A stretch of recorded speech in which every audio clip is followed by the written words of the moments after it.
টিভির পাশের সুন্দর এই তাক দুটো কেন জানি আমার কাছে অনেক দিন ধরে খালি খালি লাগছে, আর ভালো লাগতেছিল না এভাবে খালি খালি দেখতে। তাই আমি আমার বাচ্চা পার্টিকে বসিয়ে দিয়েছিলাম যেন ওরা সুন্দর করে কিছু ফুল আমাকে তৈরি করে দিতে পারে। তো ওরা বেশ কিছু ফুল তৈরি করলেও আমার বোকামির জন্য সবগুলো নষ্ট হয়ে গিয়েছে।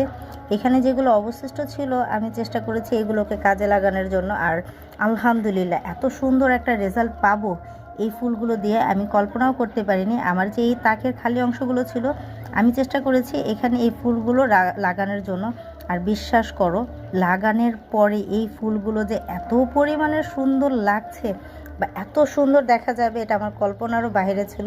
তো ফাইনাল লুকটা কেমন হয়েছে অবশ্যই কমেন্ট করে জানাবে। আমার ঘরে আরও 3-4টা তাক এরকম খালি পড়ে আছে, আমি ভাবতেছি এই ফুলগুলো এরকম তাকের পাশ দিয়ে লাগিয়ে দেবো। আর ওই যে সিএনজিটা বানিয়েছিলাম ওটাতে ভিডিও তোমরা অবশ্যই দেখেছো, যারা দেখোনি তারা ইউটিউব এবং ফেসবুকে দেখতে পারো।